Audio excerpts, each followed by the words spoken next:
وإن لم تغفر لنا وترحمنا لنكونن من الخاسرين শহীদ জিয়াউর রহমান এই দেশের জন্য যে কষ্ট করে গেছেন,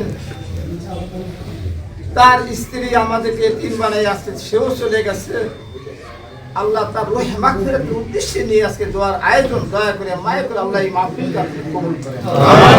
খালেদা জিয়াকে আপনি নেককার বান্দী হিসেবে আপনি কবুল করেন। শহীদ জিয়াউর রহমানকে নেক বান্দা হিসেবে আল্লাহ আপনি কবুল করেন। আল্লাহ তার ছোট ছেলে খোকাকে আল্লাহ আপনি নেক বান্দা হিসেবে কবুল করেন। আল্লাহ তারেক জিয়াকে আল্লাহ আপনি নেক হায়াত দান করেন।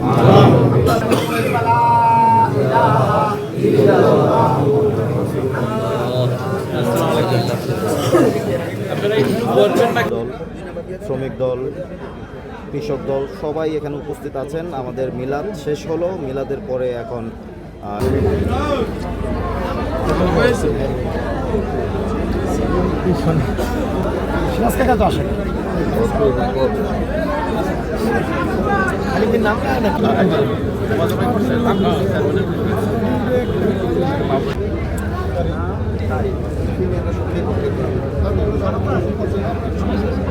এটা সবার জন্য উন্মুক্ত থাকবে।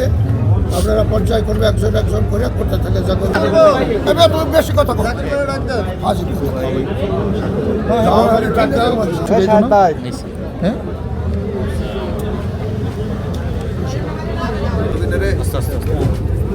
এটা